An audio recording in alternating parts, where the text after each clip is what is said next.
The wooden golem stood towering before the ice coffin, its whole body radiating a fierce red like a blazing fire, murderous intent swelling outward until the surrounding air felt stifling. This was one of the rare moments both sides paused their fight, and Yi-Hee took the opportunity to watch closely, waiting to see how the situation would change. But as the danger rose, Yi-Hee immediately shifted, without another moment's hesitation coldly ordering an attack, his voice full of killing intent. "Golem, destroy her for me." Instantly, the wood golem threw back its head and opened its maw with a roar that tore the sky. The sound so seismic the surrounding space shook violently, like a high-alert earthquake. After the roar, the giant body of the wood golem plunged downward like a meteor, unleashing a technique called Chaos Still Lost, moving so fast it sliced the air, friction sparking flames that engulfed its entire form. The massive meteor hurtled down without slowing, smashing directly into the ice coffin below. Yet at the moment of near impact, the ice remained utterly silent, showing no reaction, eerily calm as if patiently awaiting destruction. But at that knife-edge instant, a gaunt, grotesque hand slowly reached out from inside the coffin and gently pushed the lid open, breaking the ice. In stark contrast to the meteor's terrifying speed, the hand's owner acted with uncanny calm. A pale, cold finger then rose slowly, leisurely pointing at the giant meteor the wood golem had become. At the same time, the demoness fully emerged, breaking the ice like something hatched from a cocoon, naked save for vein-like tentacles wrapped around her, forming a grotesque, chilling shape.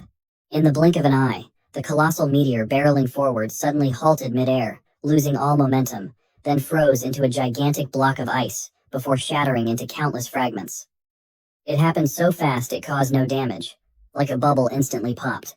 Seeing that, Yi-Hee couldn't hide his astonishment and exclaimed. He hadn't expected the demoness to be this terrifyingly powerful, effortlessly crushing his ultimate move in an instant. Perhaps for the first time he faced an opponent whose strength exceeded his expectations. When the demoness fully manifested, her face was revealed to be that of his twin sister, beautiful yet twisted, her eyes both vacant and filled with an unreadable dark void. She exhaled softly, then fixed her hollow gaze on Yi-Hee, making the air choke with cold. In an instant, sheets of white snow appeared from nowhere and spread at terrifying speed, quickly covering the entire area and swallowing the giant wood golem, giving it no time to react. The freezing assault was overwhelmingly unstoppable. The attack immediately pinned the wood golem in place, its whole body stiff and unable to move as if nailed to the air. Cold ice energy flooded the surroundings, leaving it helpless as it felt control slip from its body. Ditch Hoa was standing atop the wood golem, but the ice quickly reached him, forcing him to leap up to avoid freezing. In that moment he sensed something unusual. The chill was far stronger than from the man previously attached to her. Remembering his earlier words, Yi-Hee hastily changed tone and corrected himself. "I take it back. Chuzhou is stronger than you." The giant wood golem began cracking all over, chunks splitting away with sharp crack sounds. It was completely neutralized, its body frozen solid, its face frozen in the same expression but now just an unfeeling block of ice. Moments later, the wood golem's massive body shattered into countless rock-like fragments, exploding before the pale demoness. Though she had caused this destruction, the demoness watched with nonchalance, as if enjoying a brilliant, beautiful fireworks display. At the Mester Federation headquarters, the exterior remained calm and ordinary, hiding drastic events inside. Beneath that quiet shell, the entire staff had fallen into extreme panic, as the sudden appearance of the demoness horrified everyone, pushing the atmosphere to unprecedented tension and chaos. Director Adler, visibly shaken, shouted in terror, "Pavlai, what? That warlock failed? Then what about the demoness suppressed under him? This is bad. This is catastrophic." The demoness of Hanlu and the tempest of the 21st century have officially awakened. He fell silent in thought as ideas clarified. In a sense, the male body named Pavlai had inadvertently become a shackle, binding the true power of the demoness bloodline. Two opposing natures coexisting in one body couldn't harmonize and constantly clashed, preventing full release of the power that should belong to it. Only now did he conclude with certainty that the only being who could reach that realm was the sister standing behind Pavlai, for the entity always paired with him was the true demoness, the source of power he had never been able to touch or fully exploit. Even using an incomplete, damaged portion of the demoness's power could summon a freezing current so severe it altered the entire climate of the Southeast Triangle region. Imagine how catastrophic it would be if that power reached perfection. If the demoness fully descended, Lam Tin could be dragged into a brutal mini ice age, With plunging temperatures across wide areas, life severely threatened, and world order at risk of collapse. Thus the only option was to act now while she remained weakened after resurrection, before her power fully recovered, exert everything to eliminate her, and prevent an irretrievable disaster. Driven to the brink with no viable alternatives, they were forced to consider activating the ultimate weapon secretly deployed in orbit since the brutal war with Snow Nation, the final trump card, sealed and hidden for years, permitted only in emergency situations like this. As that thought formed, a technician burst in panicked, speaking urgently. "Director, that masked man has acted. He suppressed the demoness." Hearing this, the director flinched in surprise and blurted, "What?" The scene cut back to Yi He, standing directly before the demoness, hand to his chin, clicking his tongue. Shh, this woman.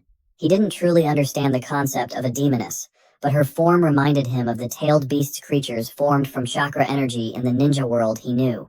In any case, to Yi He, she looked ridiculously stupid, more mentally deficient than fearsome. Arms folded, he stared provocatively at the deformed woman, seemingly made of pure ice. She, however, only stood bewildered, showing no clear reaction, indicating her intellect was extremely low. Clearly, all her actions stemmed from primal instinct, and a demoness's instinct brings calamity.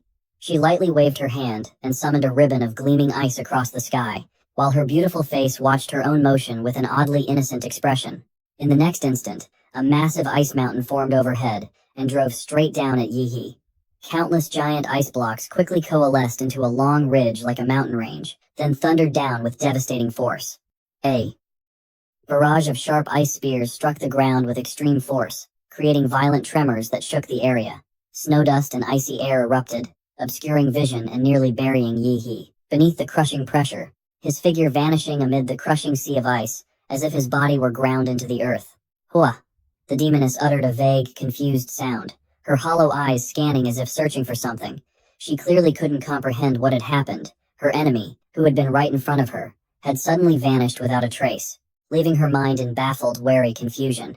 In the next moment, black-red tentacles belonging to Yi, he suddenly appeared behind the demoness's pale back, silently curling close.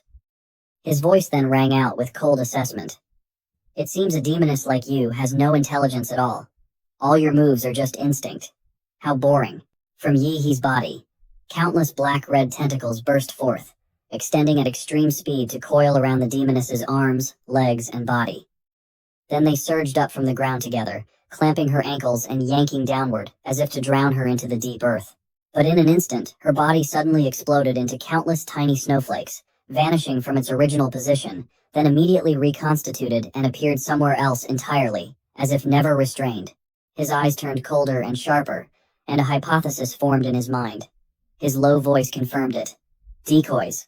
Where Yi He stood, the demoness's body strangely disintegrated into a stream of biting cold ice air that writhed with apparent will before quickly departing. All that remained was the aftertaste of bone-deep cold and an empty, eerie void. Soon after, the demoness reappeared at a distant spot from Yi He, startling him, and he quickly realized the truth, murmuring, "Not decoys." She's splitting her body and recombining. Her ability to convert her body to an elemental form in a blink made Yi He think of energy transmutation, two somewhat similar mechanisms. He rose slowly, brushed frozen cells from his hand, and a keen smile tugged at his lips. "Ha ha ha." Yi He laughed excitedly as a bold idea formed. "Maybe. I can just swallow you." He recalled the energy absorption of the Ten Tails and Godzilla, and believed that fusing those traits into a complete form, like a star devourer, would yield unimaginable power. "Absolute binding art, heavenly net, and earthly snare," he shouted, and countless black trees sprang up from all directions, rising and weaving densely into a vast network. The demoness screamed in panic, her fear triggered by the memory of the wood golem's destruction. The tentacles Yi He created began moving ever faster, expanding, interweaving, and overlapping in an orderly way, gradually forming a tight, extremely sturdy structure. In the blink of an eye, the structure completed, forming a giant cage like a bird cage, a solid prison of absolute suppression, imprisoning the demoness and completely isolating her from the outside world. Yi.